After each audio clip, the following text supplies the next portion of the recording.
Assalamualaikum warahmatullahi wabarakatuh. Anak-anak bertemu dengan materi seni rupa kelas 9 semester 1.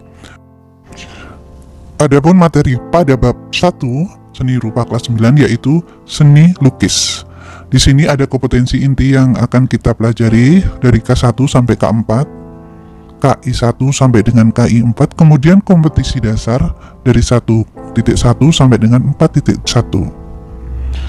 Nah, anak-anak, peta konsep dalam pelajaran kali ini ya berkaya seni lukis. Yang pertama, mengidentifikasi pengertian lukisan dan gaya lukisan. Yang kedua, tema dalam berkarya seni lukis. Ketiga adalah alat dan bahan dalam seni lukis, dan keempat adalah teknik berkarya seni lukis. Lalu pengertian seni lukis, sejarah, tujuan, dan gaya lukisan. Yang pertama adalah pengertian seni lukis. Pengertian seni lukis di sini ada beberapa para ahli. Nah, di sini kita akan belajar tentang pengertian seni lukis menurut beberapa ahli ya anak-anak. Ada Sudarso, Hebert, Sony, Jim Supagat, Aristoteles, dan Mays.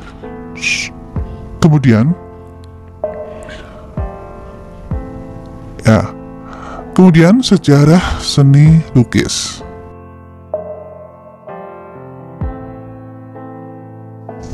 Sejarah seni lukis. Secara historis, seni lukis itu terkait dengan gambar-gambar peninggalan prasejarah memperlihatkan sejak ribuan tahun yang lalu ya.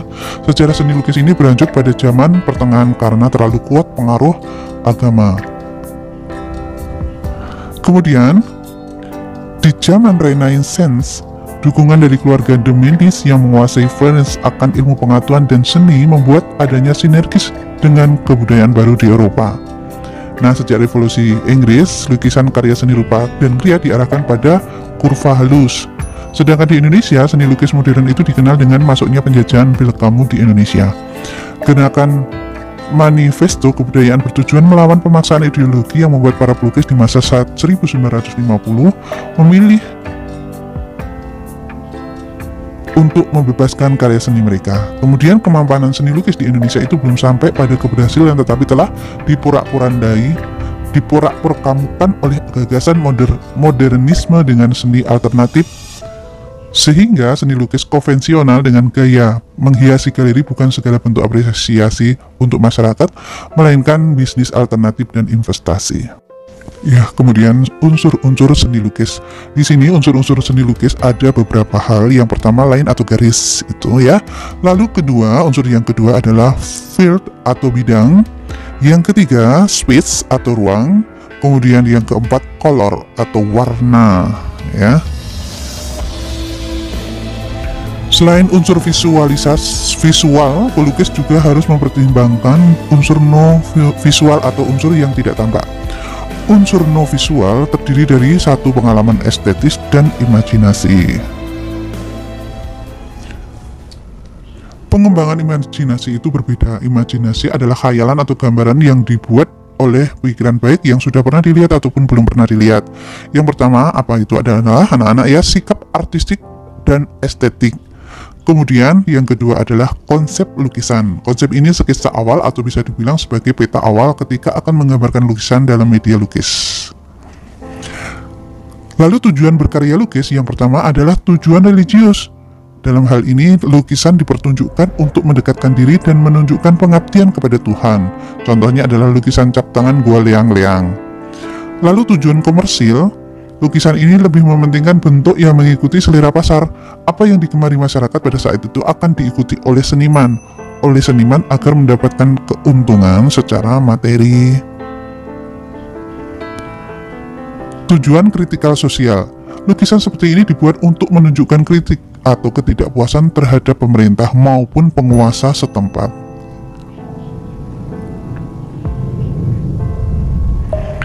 Kemudian tujuan ekspresi. Dalam hal ini pelukis bertujuan menunjukkan ekspresi atau emosi dalam dirinya. Dalam lukisan seperti ini terlihat jiwa pelukis itu sendiri, karena pelukis benar-benar membuatnya dengan ciri khas tersendiri. Nah, kita akan belajar anak-anak tentang aliran gaya lukisan. Yang pertama adalah representatif. Apa itu? Yang adalah yang perwujudannya terbagi menjadi 3 ya. Aliran naturalisme, yaitu yang penggambarannya alami sesuai dengan keadaan alam. Pelukis yang beraliran naturalisme adalah Basuki Abdullah.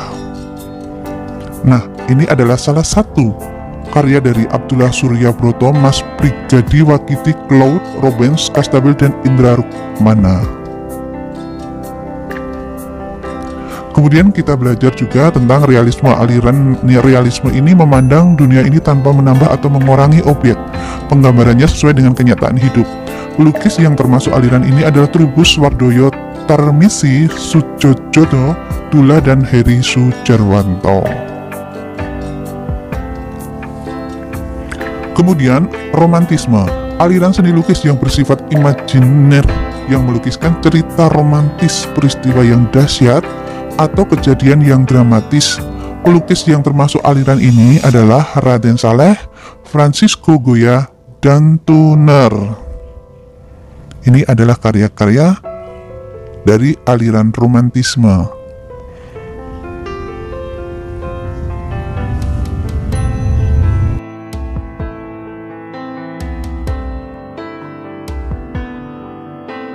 Aliran selanjutnya adalah deformatif. Ini terbagi menjadi ekspresionisme, yaitu aliran lukis yang penggambarannya itu sesuai dengan keadaan jiwa sang perupa yang spontan pada saat melihat objek karyanya. Pelukis yang termasuk aliran ekspresionisme adalah Vincent van Gogh dan Avandi. Kemudian aliran selanjutnya adalah impresionisme, aliran seni lukis yang penggambarannya sesuai dengan kesan saat objek tersebut dilukis. Pelukis yang termasuk aliran ini adalah Claude Monet, Grégoire Seurat, Paul Cézanne, Paul Gauguin, S. Sujojono. Nah, ini adalah karya-karya para pelukis impresionisme maksudnya ya. Lalu kita menginjak pada aliran surrealisme, aliran yang menyerupai bentuk-bentuk yang sering ada di dalam mimpi atau khayal. Pelukis yang termasuk dalam aliran ini adalah Salvador Dali.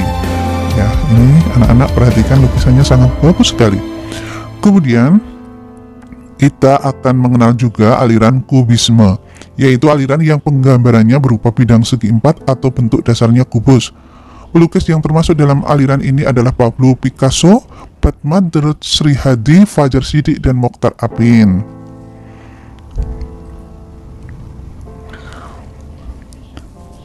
Kemudian, non-presentatif adalah suatu bentuk yang sulit untuk dikenal karena sudah meninggalkan bentuk aslinya, lebih menekankan unsur formal, struktur, unsur rupa, dan prinsip-prinsip estetis.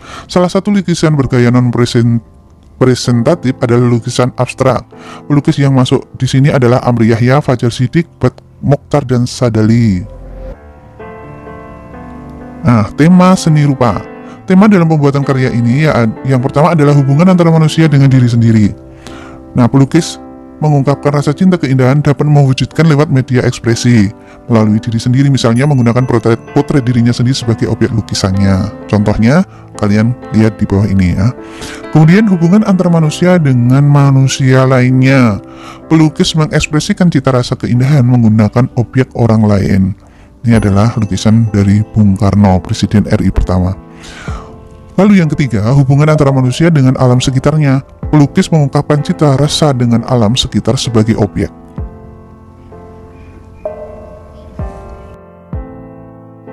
Kemudian hubungan antara manusia dengan benda. Pelukis menjadikan benda-benda yang ada di sekitarnya itu sebagai objek lukisannya.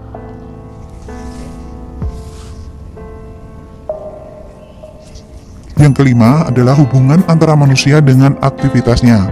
Aktivitas manusia dalam kehidupan sehari-hari dijadikan objek oleh pelukis dalam karya seni. Misalnya kegiatan menari, kesibukan jual beli di pasar, kesibukan panen padi di sawah. Contohnya gambar penari di bawah ini. Hubungan antara manusia dengan alam khayal. Pelukis mewujudkan ide imajinasi atau khayalan ke dalam karya seni rupa.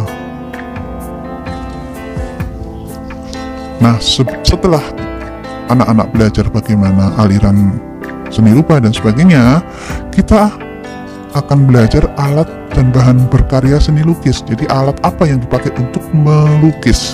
Yang pertama tentu saja pensil. Pensil ini harus 2B, bukan H ya, karena pensil 2B itu sifatnya sangat lunak dan pekat hitam.